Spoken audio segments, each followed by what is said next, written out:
कळो तूच कर्म तुझे नाम धर्म वारकरी पंथा पांडुरंग। जातीने नाही, प्रदेशाने नाही, भाषेने नाही, वयाने सुद्धा नाही, योनीने सुद्धा नाही।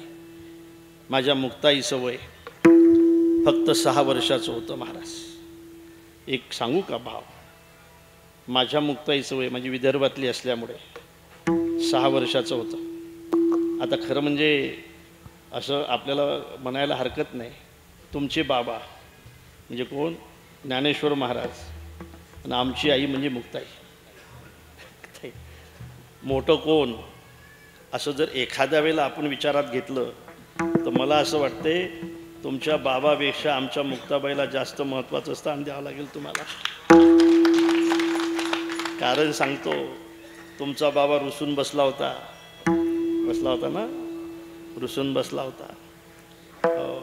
ज्याने ज्ञानेश्वरी सांगितली तो बाबा, ज्याने अमृतानुभव सांगितला तो बाबा, ज्याने हरिपाठ लिहिला तो बाबा, चांगदेवाची 65 लिहिली तो बाबा, रुसून बसला होता। अरे मुलगा जर रुसून बसला तर त्याला समजून घेण्याची जबाबदारी मायच घेत असते ना। रुसून बसलेला मोठा का त्याची समजूत घालणारी माय मोठी महाराज, माय मोठी। योगी पावन मनाचा साही अपराध जनाचा, विश्वरागे झाले वन्नी संती सुखे भावी पाणी, शब्दशस्त्रे झाले क्लेश संती मानावा उपदेश, विश्वपट ब्रह्मदूरा ताटी उघडा ज्ञानेश्वरा। मुक्तपणे मुक्त श्रेष्ठपणे, मुक्तपणे मुक्त श्रेष्ठपणे, मुक्त श्रेष्ठपणे, मुक्तपणे मुक्त श्रेष्ठपणे, सर्वथा वरिष्ठ आदिशक्ती, सर्वथा वरिष्ठ आदिशक्ती। मुक्त श्रेष्ठपणे, मुक्तपणे मुक्त श्रेष्ठपणे, मुक्तपणे मुक्त श्रेष्ठपणे, मुक्तपणे मुक्त श्रेष्ठपणे, श्रेष्ठ सर्वत्र मुक्त, सर्वत्र आदिष्ट, सर्वत्र आदिष्ट आदिशक्ती। मी प्रेरणेसाठी हा विषय मांडतो की साधू वयाने ठरत नाही, साधू योनीने सुद्धा ठरत नाही। योनी कोणची असू द्या, रामायणामध्ये एका पक्षाची योनी पण देवाला मांडी द्यावं लागली त्याला, त्याचं नाव जटायू। इथंच कुठंतरी टाकेदला, इथंच कुठंतरी टाकेदला जी मांडी नेमाने दशरथाला मिळायला पाहिजे होती, ती मांडी जर जटायूला भेटत असेल तर मला असं वाटते रामायणातील दशरथापेक्षा सुद्धा जटायू भाग्यवान आहे। इथंच दिली मांडी। नाशिक जिल्हा तसा भाग्यवान आहे महाराज, खूप भाग्यवान आहे। नाशिक जिल्ह्यामध्येच प्रभू आले होते, प्रभू आले म्हणले का तुम्ही त्यावेळेला जर समजा रावणाशी युद्ध केलं असतं तर जमलं असतं, पण तुम्ही नाही केलं। असो, इथंच आले होते रामप्रभू। आणि जटायूसुद्धा साधू आहे महाराज, साधू आहे। आणि खरं सांगू, ज्या साधूशिवाय रामायणच पूर्ण होत नाही ते सुद्धा साधूच आहेत, साधू। असं म्हणतात की सकाळी सकाळी माकडाचं नाव घेऊ नये, प्रभाते न घ्यावे नाव माकडाचे, तैसे अभक्ताचे सर्व काळ। अभक्ताचं कधीच घेऊ नये आणि माकडाचं तर अजिबात सकाळी घेऊ नये। आणि सकाळी सकाळी तोंड पाहू नये, कोणाचं, माकडाचं। काय झालं चोपदार, एक माणूस आपल्या सौभाग्यवतीला म्हटला, काय ग 10 दिवस झाले मी बाहेर जातो, माझं कामच होत नाही, कोणाचं तोंड पाहतो, काय सांगावं। सौभाग्यवतीने म्हटलं होतं, तरी मी तुम्हाला म्हणत होती की तुम्ही घर सोडताना आरसा पाहू नका।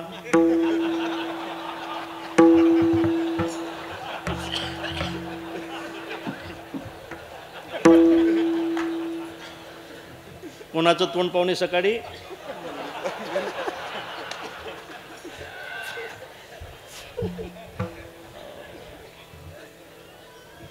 काय भक्तीच्या त्या वाटा, काय भक्तीच्या त्या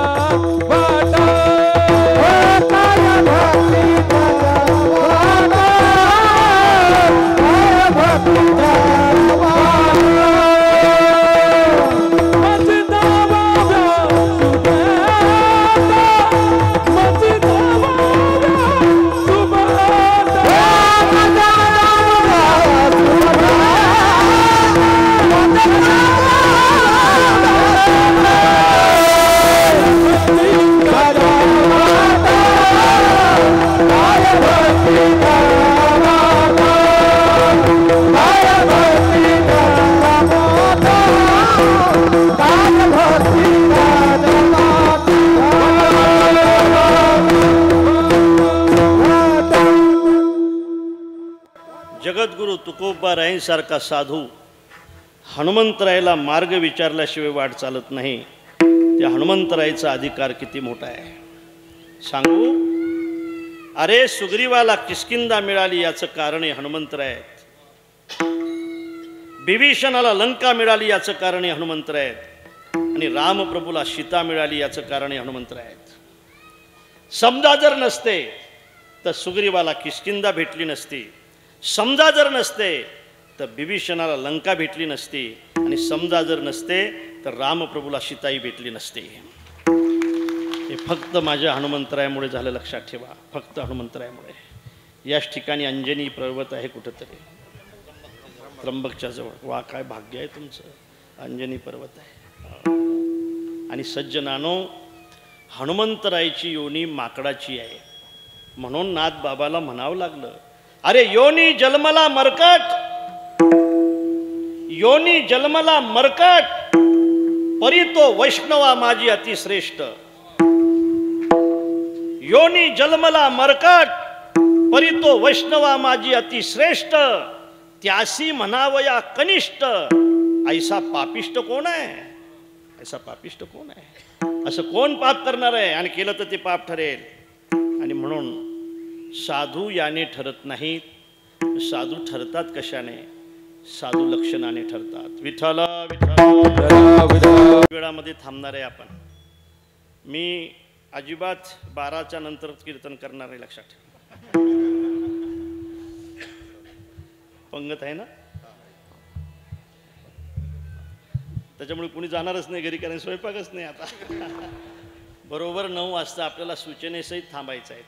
चालीसहित पूर्ण 9 वाजता थांबणार आहे. आता काय अर्धा तास राहिला आपल्याकडे. चांगला आहे का. आता विषय असा आहे, साधू जर लक्षणाने ठरत असेल महाराज, तर आपण पहिलं पाहिलं पाहिजे लक्षण कशाला म्हणतायत. लक्षणाची व्याख्या काय सांगतो बघा. लक्षण कशाला म्हणतायत. शास्त्र असं सांगते, अतिव्याप्ती, अव्याप्ती, असंभवा, दूषणत्रयरहितो, असाधारण धर्मो लक्षणा. असू द्या, व्याख्या जरी संस्कृतमध्ये असली तरी मी अत्यंत सोपं करून तुम्हाला सांगतो. लक्षण कशाला म्हणतात. लक्षाच्या ठिकाणी ते अतिव्याप्त नसावं, लक्षाच्या ठिकाणी ते अव्याप्त नसावं, लक्षाच्या ठिकाणी त्याचा असंभव नसावा. जे असंभव नाही, अतिव्याप्त नाही, अव्याप्त नाही, ते लक्षण आहे. आता उदाहरणाने सांगतो तुम्हाला. कशाला म्हणतात असंभव, सांगतो तुम्हाला. असंभव कशाला म्हणतायत. हो, आता चोपदारची माझी मैत्री आहे आणि हे थोडे थोडे मित्र आहेत आमचे. मला असं वाटतं की मला तुमच्याशी दोघांशी बोलायचं आहे आणि सशाच्या शिंगाबद्दल बोलायचं आहे. बोलू का. बोलू का. बोलू बोलू ना. बोलू काय बोलू. बोला म्हणतात. तुमच्या लक्षात आलं असेल. सशाच्या शिंगाबद्दल बोलता येईल का. का बोलता येणार नाही. अरे त्याला शिंगच नाहीत ना.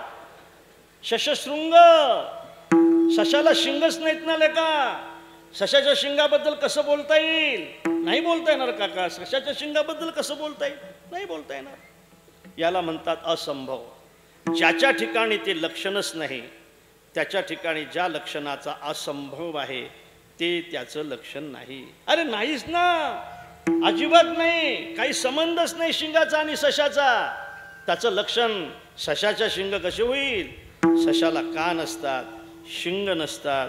याला म्हणतात लक्षणाच्या, लक्षाच्या ठिकाणी लक्षणाचा असंभव. असंभव. आता फटाफट उत्तर द्यायचे जोबदार. पक्षी कशाला म्हणतात. ज्याला 2 पाय असतात त्याला ज्याला पक्षाला किती पाय असतात. 2 असतात. फटाफट सांगत जाय तू, शर्मू नको. पक्षाला किती पाय असतात. 2. मग ज्याला 2 पाय असतात त्याला काय म्हणतात. पक्षी म्हणतात. किती सोप्या भाषेत सांगितलं मी तुम्हाला. अरे ज्याला 2 पाय असतात त्याला जर तुम्ही पक्षी म्हणत असाल तर माणसाला सुद्धा तुम्हाला पक्षी म्हणावं लागेल. माणसं पक्षासारखे वागतात तो भाग वेगळा आहे. पक्षी कसे या डाळीवरून त्या डाळीवर, त्याच्यातून इकडे, इकडून तिकडे असं पक्षी जातात ना, तसं पक्षावरूनच पक्ष हे नाव पडलं महाराज. पक्ष.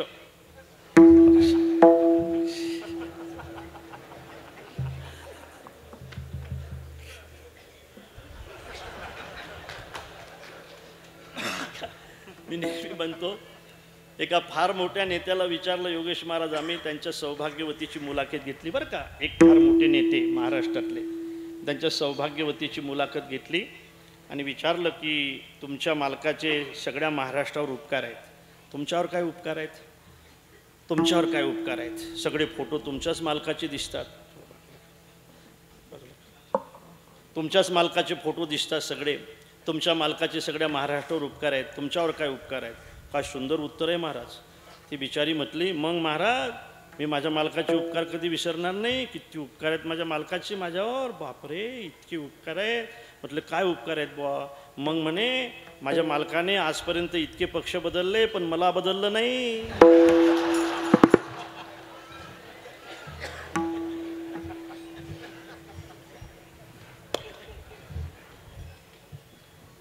तसं नाही चालत महाराज. निष्ठावंत भाव निष्ठावंत भाव, निष्ठावंत भाव भक्ताचा धर्म. निष्ठावंत भाव, निष्ठावंत भाव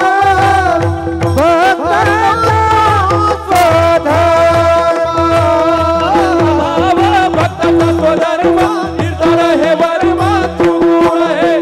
निष्ठावंत भाव भक्ताचा स्वधर्म निर्धार हे वर्म चुकून हे. निर्धार हे वर्म चुकून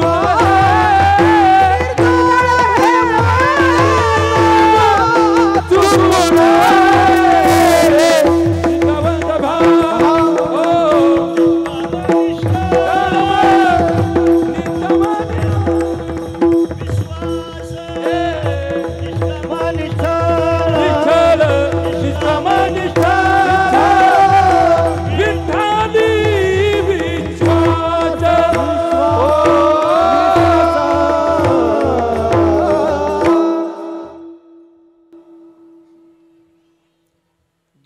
असतात त्याला पक्षी म्हणत असाल, माणसाला सुद्धा तुम्हाला पक्षी म्हणावं लागेल.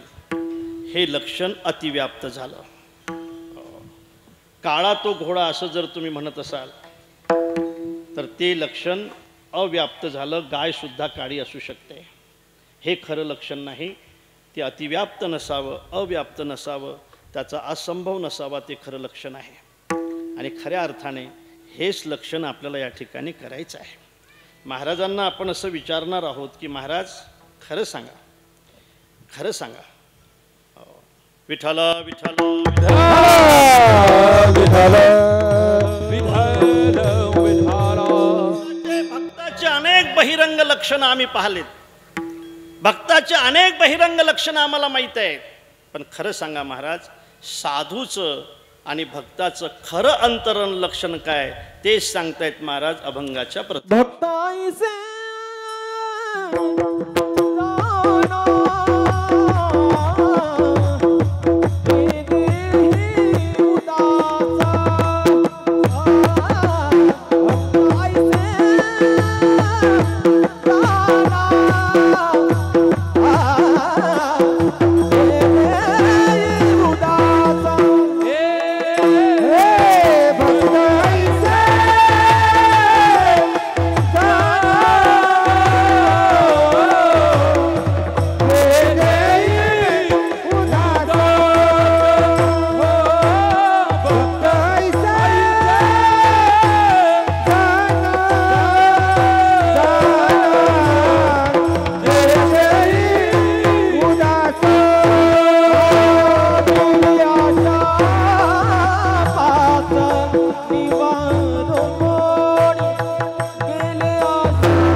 सांगितलं.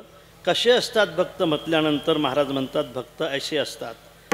भक्त ऐसे जाना जे देही उदास. बघा आता आलो आपण जवळ. आणखी प्रोबदार. जे जे देहावर उदास असतात ते काय असतात? भक्त असतात. अरे म्हणा ना भक्त असतात, एवढं तर म्हणा तुम्ही. जे देहावर उदास असतात ते कोण असतात? भक्त असतात. उदास भक्त असतात. आता समजलं तुम्हाला? अरे देहावर उदास तर कोणी होते महाराज?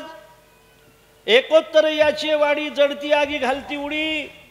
पैशासाठी माणसं देहावर उदास असतात म्हणून का ते भक्त असतात? सत्तेसाठी माणसं देहावर उदास होतात म्हणून का ते भक्त असतात? अरे फाशी घेणारी माणसं देहावर उदासच असतात ना म्हणून का ते भक्त असतात? पेलेली माणसं सुद्धा देहावर उदासच असतात महाराज म्हणून का ते भक्त असतात? भक्त असतात. आला बिचारा घरी, संध्याकाळी फुटाणे खाऊन आला आणि आल्यानंतर सौभाग्यवतीला म्हटलं हे बघ, आपल्याला जर कोणी हे केलं ना, आपलं काय म्हणतो त्याला ते हे मुख्यमंत्री, तर मी सगळा महाराष्ट्र बदलून टाकेल.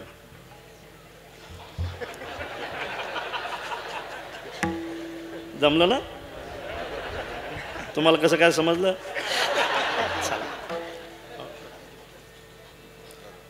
मुख्यमंत्री झालो तर सगळा महाराष्ट्र बदलून टाकीन आणि पंतप्रधान झालो तर सगळा देश. बाई म्हटली महाराष्ट्र आणि देश नंतर बदला. किती पिला तो आपण?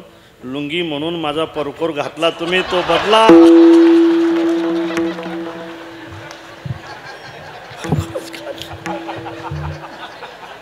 टाळी दे ना.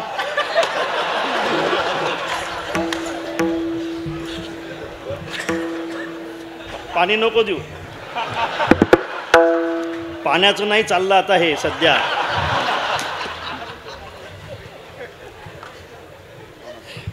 उदास आहेत म्हणून काय भक्त आहेत? हो. गेला, पार्टी होती आणि त्याला सांगितलं बा तुझा वाढदिवस आहे, पार्टीसाठी तू बकरू आणायचं. बकरूच म्हणतात ना इकडे. तू एक बकरू आणायचं. ते गेलं, सकाळी आलं. आल्यानंतर बाई अशी धावली महाराज अंगावर. कुठं मेला होता? कुठं मेलताय रात्रभर? कुठं गेलताय? आई ते आता तुम्हाला त्या शिव्या माहीत आहेत, मला माहीत नाही, त्याच्यामुळे मला काय काय म्हणतात ते माहीत नाही, नाही का? आणि खूप धावली बाई. कुठं गेलताय म्हणे, कुठं गेलताय? तो शिव्या तर ऐकत होता पण ते कोकरू तिथं बांधेलच होतं. ते बकरू होतं ना ते बांधेलच होतं. तो म्हटलं ते जाऊ दे सगळं, पण हे बाकरू कसं काय आलं इथं? तुमच्या लक्षात आलं ना? हे बाकरू कसं काय इथं आलं म्हणे? ते म्हणे ते बाकरात जाऊ द्या, तुम्ही कुत्रं घेऊन कुठं गेलते रात्री?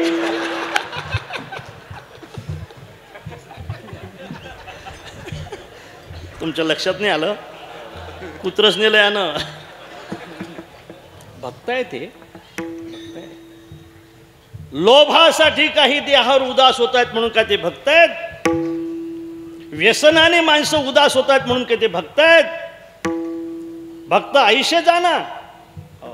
तुम्हाला सांगतो, जे जे देहावर उदास असतात त्यांना महाराज भक्त म्हणायला तयार नाहीत. मग भक्त कोण आहेत? जे देहावर उदास असतात ते भक्त नाहीत, पण जे भक्त आहेत ना ते मात्र देहावर उदास असतात. भक्त देहावर उदास. जे जे उदास असतात ते भक्त असतात असं नाही, पण जे जे भक्त असतात ते आपल्या देहावर उदास असतात. का उदास असतात तो देहावर? आपण तर देहासाठी काही करायला तयार असतो महाराज. देहासाठीच तर सगळं करतो आपण. देहस्थ आपल्याला सर्वस्व आहे, लक्षात ठेवा. आई सका सामान ढूंढा जिंदगी के वास्ते, कबर में सोना है तुझको वाम घर को छोड़कर, नकली घर तूने बसाया असली घर को छोड़कर, ये अकेले आने वाले तू अकेला जाएगा. हे सगळं माहीत असून सुद्धा आपण देहाची काय शुश्रूषा करतो? कसं करतोय नाही का? या देहाच्या संबंधाने आपण सगळ्यांवर प्रेम करत असतो. देह तर आपल्याला अत्यंत महत्त्वाचा वाटतो महाराज. मग संत देहावर का उदास असतात? प्रश्न महत्त्वाचा आहे. उदास का असतात? विठ्ठल विठ्ठल विठ्ठल विठ्ठल विठ्ठल विठ्ठल विठ्ठल विठ्ठल. एक लक्षात ठेवा. जी गोष्ट असेल ना त्याच्यावर लोक प्रेम करत असतात कळल्यानंतर, आणि दुसऱ्याची असेल ना तिच्याबद्दल लोक उदास असतात कळल्यानंतर, उदास असतात. आपल्याला माहीत आहे, एक मुलगा पडत घरी गेला आणि गेल्यानंतर त्याने सांगितलं आईला की मा त्या भिकाऱ्याने माझ्या हातचा पैसा घेतला असं म्हटल्यानंतर असू दे, खोटा आहे तो, फेकून दिला हो त्याने. खोटा आहे म्हटल्यानंतर फेकून दिला, समजलाय खोटा आहे, उदास झाला, फेकून दिला. माऊली फार सुंदर उदाहरण देत आहेत, लक्षात ठेवा. समजा चोपदार, तुम्ही एका घरात बसलेले आहात, तुमच्याजवळ तुमची एक पिशवी आहे मालाने भरलेली, माझी एक पिशवी आहे, 2 पिशव्या तुमच्याजवळ आहे, एक माझी पिशवी आहे, एक तुमची पिशवी आहे. अचानक त्या घराला आग लागली, तुम्ही पिशवी कोणची उचलसाल? तुम्ही तर पळून यायलाच, पण पिशवी कोणची आणसाल बाहेर? माझी नाही, तुमची आणसाल. तुम्हाला माहित आहे की ही पिशवी माझी आहे, ही पिशवी माझी नाही, ही दुसऱ्याची आहे. आग लागल्यानंतर तुम्ही तुमचीच पिशवी उचलसाल, लक्षात ठेवा, दुसऱ्याची नाही, कारण तुम्हाला माहित आहे ही माझी नाही, ही दुसऱ्याची आहे. आणखी ऐका, माऊली आणखी उदाहरण देत आहे. वृक्षाची सावली वाटे जाता मिनली, घरावरी तेथुली असता नाही का, तो या देहावरी उदास ऐशापरी. एखाद्या वेळेला तुम्ही जर एखाद्या मार्गाने निघालात, एखादी सावली जर तुम्हाला भेटली, तुम्हाला जर थोडीशी विश्रांती करायची असली, त्या दाट सावलीमध्ये तुम्ही विश्रांती करता, झोपताय, पण सोडताना तिच्याबद्दल आसक्त राहत नाही, लगेच उठताय, कपडे झटकताय आणि निघून जाताय.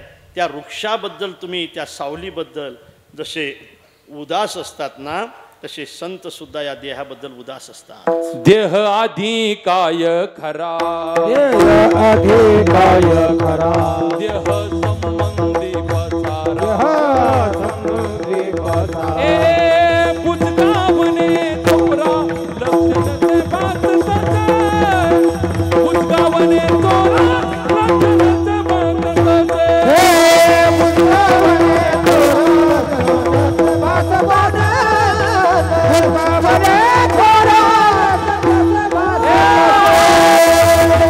देह आधी काय खरा, देह संबंधी पसारा,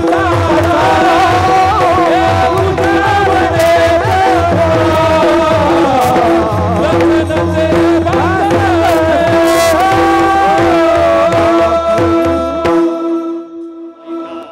माऊली सांगतायत, हो, महिलांना सोनं फार आवडते म्हणे. सोनं असं म्हणतायत.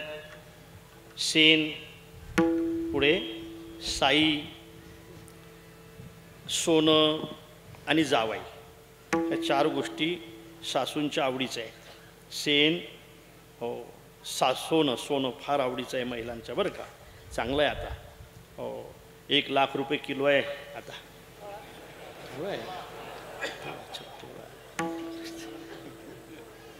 म्हटलं किलोच आहे का? लग्नाच्या वेळेला महिला सोनं घालतायत, आणि काय झालं की घरची श्रीमंती होती, नंतर गरिबी आली, घरातलं सोनं निघून गेलं. पण श्रीमंताच्या घरी लग्नाला जायचं आहे, सोयरे आहेत, आपल्या अंगावर काहीतरी असलं पाहिजे, आणि म्हणून तिने दुसऱ्याचं सोनं घेतलं, दुसऱ्याचं सोनं आपल्या अंगावर घातलं. असू द्या काय, दुसऱ्याचं सोनं अंगावर घातलं, त्या लग्नामध्ये गेली. लग्नामध्ये गेल्यानंतर महिला म्हणतो, बाई किती सोनं बाई तुझ्या अंगावर, बरं झालं बाई, किती गरिबी बाई, आता बरं झालं, किती सोनं आहे, किती सोनं आहे, काय तोडा घेतलं, कोणची पोत आहे, हे सगळं विचारायला लागल्या. सज्जनानो, महिलांना माहीत नाही हे कोणाचं आहे, पण तिला माहीत आहे हे आपलं नाही, हे दुसऱ्याचं आहे. अगा जायाचे जैसे लेणे, अंगावरी आहाचं वाहने, तैसे देह धरणे उदास जयाचे. दुसरीला माहित नाही सोनं कोणाचं आहे, पण तिला माहित आहे ना आपलं नाही म्हणून ती जशी त्या सोन्याबद्दल उदास आहे, जशी पिशवीबद्दल माझी पिशवी नाही म्हणून एखादा माणूस उदास आहे, तसं माझा देह नाही म्हणून संत सुद्धा उदास आहे. मग कोणाचं आहे? देह काळाचे धन कुबेराचे,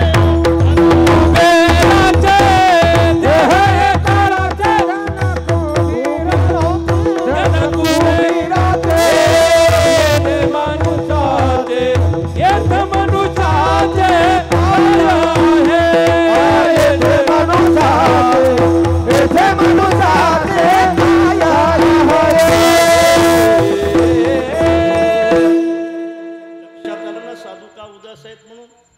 माहीत आहे हा देह माझा नाही, हा देह माझा नाही, मला उसना भेटलेला आहे.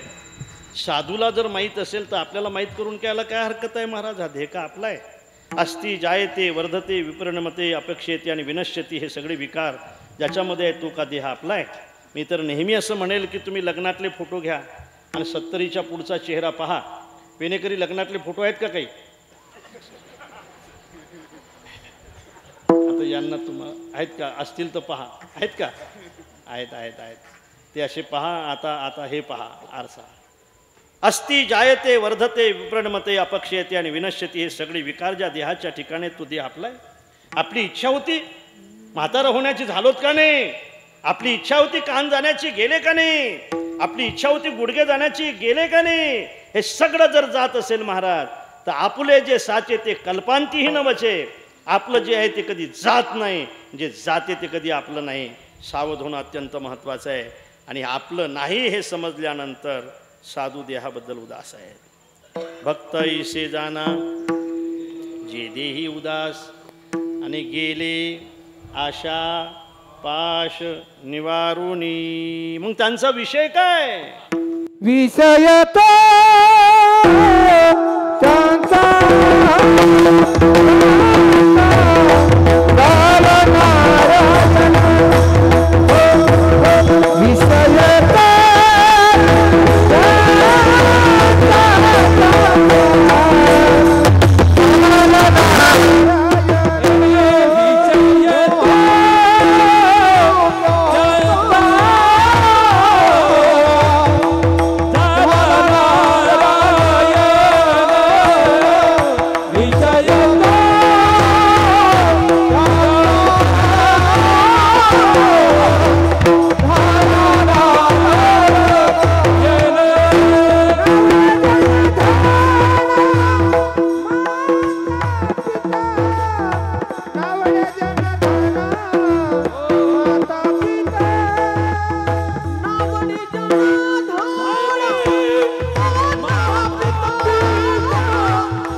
निवारण करून गेल्यानंतर जोपर्यंत देह आहे तोपर्यंत तो विषय असेल ना. विषय काय? विषयाशिवाय वृत्ती कशी राहू शकेल महाराज? वृत्तीला काहीतरी विषय पाहिजे ना, नाही का संजय महाराज? वृत्तीला विषय पाहिजे. निर्विषयक वृत्ती नाही राहू शकत. वृत्ती आहे तोपर्यंत विषय आहे.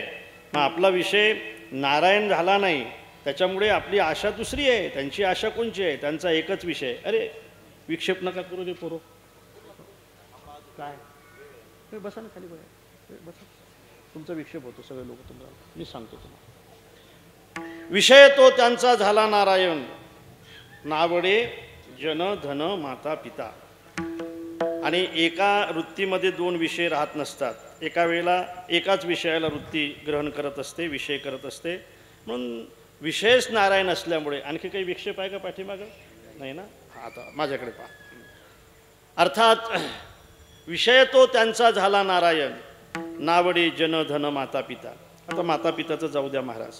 माता पिता तशी कोणाला आवडत नाहीत का? आवडतात तुमच्याकडे? नाही आवडत. लवकर गेले तर बरं आहे म्हणतात. पण महाराजांना आपण असं विचारू, महाराज अरे जन धन तर पाहिजे का नाही? लोक तर पाहिजेत ना राव. असं काय करता? लोकांशिवाय कसं काय जमेल? लोक तर पाहिजेत ना मागं पुढे. अरे धन तर पाहिजे का नाही? गठोड पाहिजे का नाही? थोडंसं शेवटी आमची मंडळीसुद्धा म्हणत असते की महाराज जरा साचून ठेवा, शेवटी कामा येईल. किती साचवायचं ते नाही सांगितलं, पण साचवाय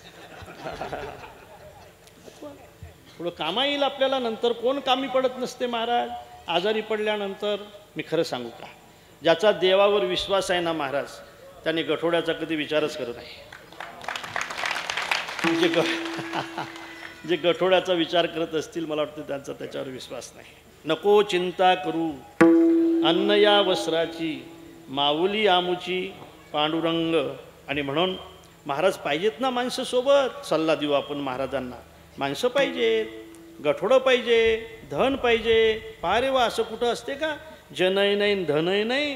आणि समजा एखादं संकट जर तुमच्यावर आलं तर तुमच्या मागं पुढे कोण उभं राहील? निर्वाणी गोविंदा ऐसे मागे पुढे, निर्वाणी गोविंद ऐसे मागे पुढे, निर्वाणी गोविंद ऐसे मागे पुढे, निर्वाणी गोविंद ऐसे मागे पुढे, निर्वाणी गोविंद ऐसे मागे पुढे, निर्वाणी गोविंद ऐसे मागे पुढे,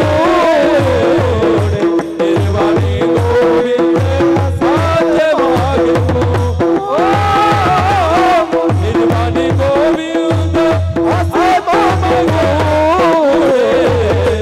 निर्वाणी गोविंद ऐसे मागे पुढे. काही तासाकडे पडून दे, काही तासाकडे पडून दे, काही तासाकडे पडून दे. विषय तो त्यांना झाला नारायणा, विषय तो त्यांचा झाला नारायणा, विषय तो त्यांचा झाला नारायणा, विषय तो त्यांचा झाला नारायण, विजय तो त्यांचा झाला नारायण,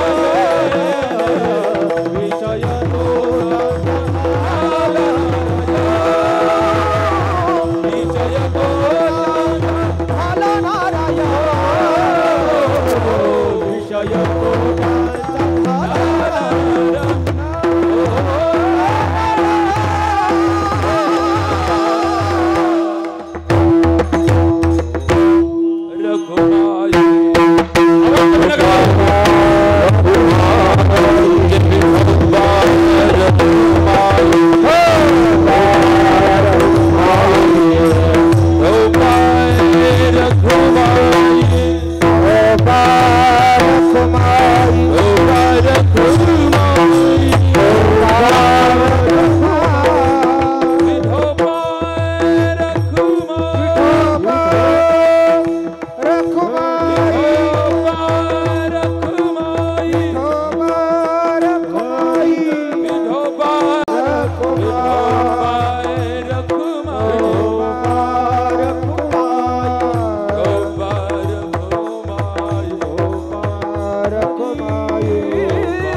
श्रावणच चालू आहे म्हणून श्रावणीच पोळा आहे ना, आजचा नाही ना.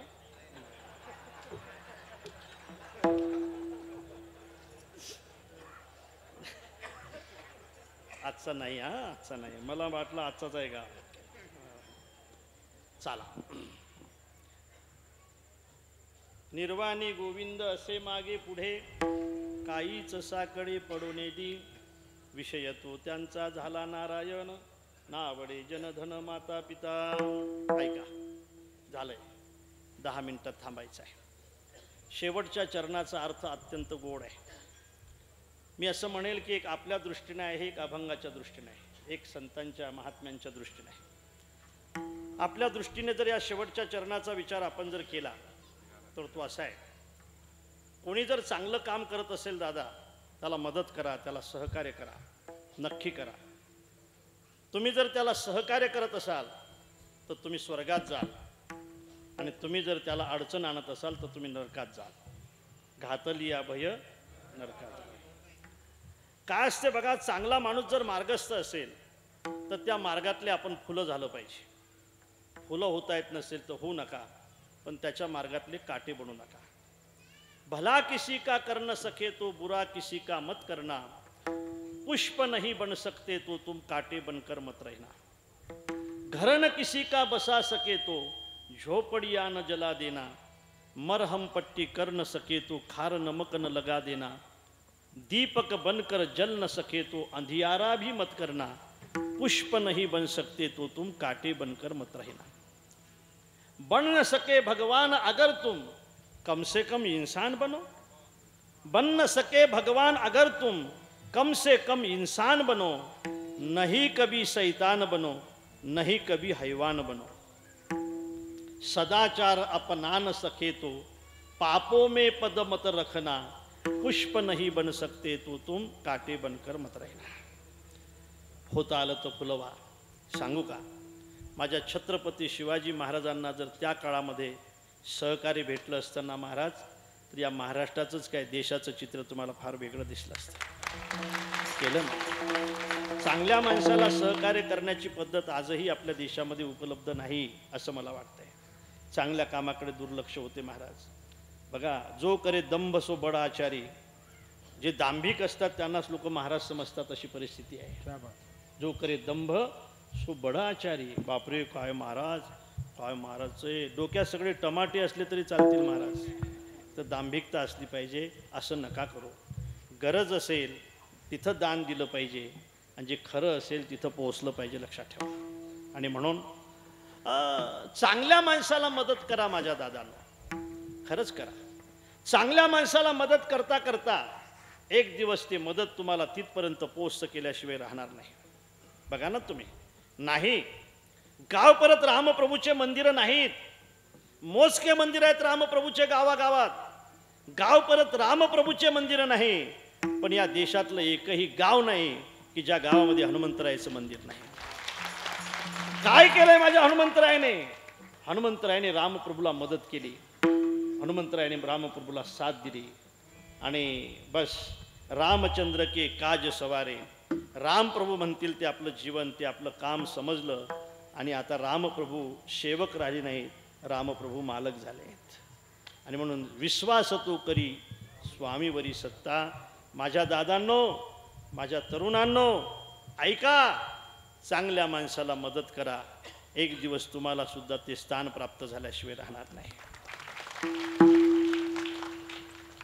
आणि म्हणून तुका म्हणे सत्य कर्माभावे सहाय्य, घातलिया भय नरका जाणे.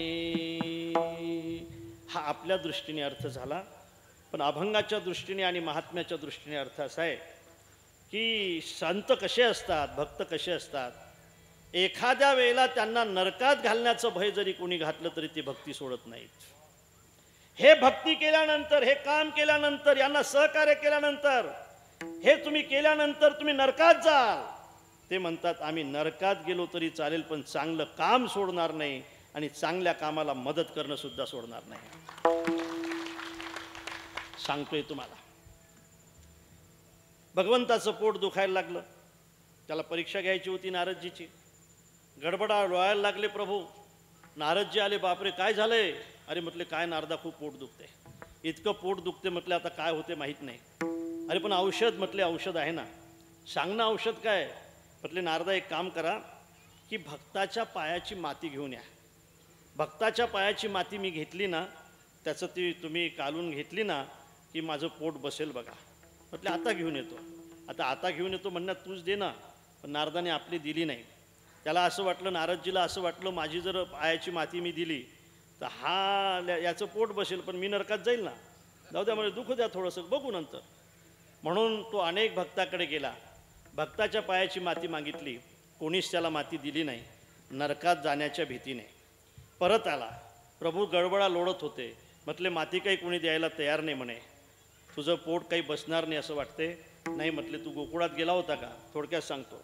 म्हटले गोकुळात कशाला पाठवतो देवा, आता कोणीच द्यायला तयार नाही. नाही जा. गोकुळात नारदजी गेले आणि गौडणी नारदजीला गेल्याबरोबर विचारतात आमच्या भगवंताची तब्येत कशी आहे?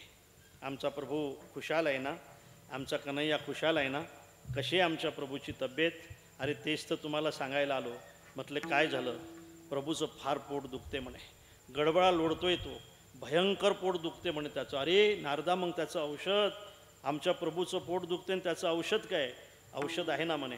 भक्ताच्या पायाची माती हे त्याला दिली ना त्याचं पोट बसेल म्हणे. लगेच गवळणीने महाराज एवढाली माती घेतली पायाच्या खालची, नारदाकडे गेली. असं गोठोडं त्याच्या डोक्यावर गेलं. जा म्हटले नारदजी वेळ करू नका, देवाचं पोट बसलं पाहिजे. नारदजी म्हटले काय करताय तुम्ही? त्याचं पोट दुखते हे बरोबर आहे. तुम्ही तुमच्या पायाची माती त्याला प्यायला देता का? त्याला खायला देता का? अरे तुम्ही तुमच्या पायाची माती त्याने खाल्ल्यामुळे तुम्ही नरकात जाल ना. त्याचं पोट बसेल पण तुम्ही नरकात जाल ना. त्याला बरं वाटेल पण तुम्ही नरकात जाल ना. याचं काय? गवळणी म्हणतात नारदा खरं सांगू का, आमच्या देवाचं पोट जर आमच्या पायाच्या मातीने बसत असेल तर त्याचं पोट बसण्यासाठी आम्ही एक जन्म काय 7 जन्म नरकात गेलो तरी चालेल, पण आमच्या प्रभूचं पोट बसलं पाहिजे. सत्य तुका म्हणे सत्य करी भावे साय. तुका म्हणे सत्य, तुका म्हणे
केल्याशिवाय गावाचंही चांगलं होणार नाही.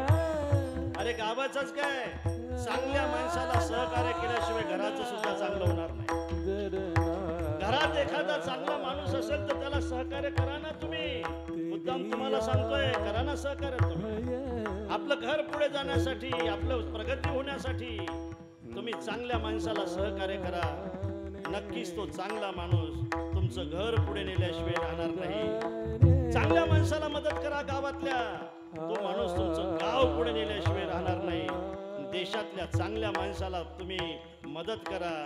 जगाच्या पाठीवर तुमच्या देशाचं नाव मोठं झाल्याशिवाय राहणार नाही. करा ना महाराज.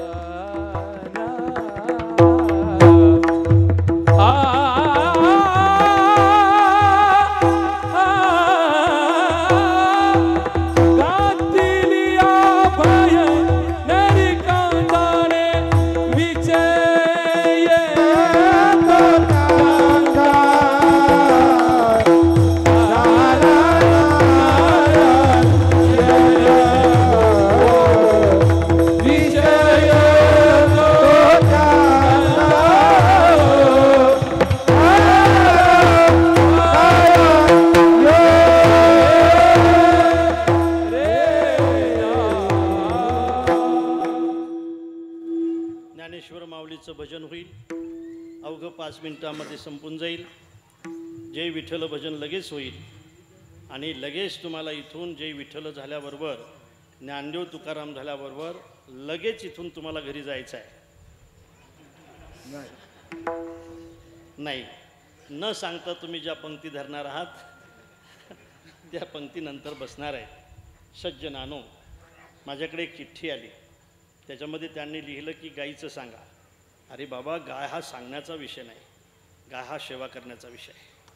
किती दिवस सांगायला लावता आम्हाला तुम्ही गाय हा प्रत्यक्ष सेवा करण्याचा विषय आहे. आणि म्हणून आमचे समाधान महाराज इथं आलेले आहे. बघा, तुम्ही चिठ्ठी दिली म्हणून सांगतो. हे समाधान महाराज तिकडे बसेल आहे. हात वर करा. हे समाधान महाराज. दुसरे एक समाधान महाराज आहेत, ते नाही आले. हे समाधान महाराज, यांच्याकडे 100 गायी आहेत. पहा, 100 गायी सांभाळा. अशा महाराज लोकांच्या 70 गोशाळा आमच्या संपर्कात आहे. बरोबर आहे ना समाधान महाराज? बरोबर आहे. आणि जवळजवळ तुम्हाला खरं सांगतो, ते कॅसेट बंद करे.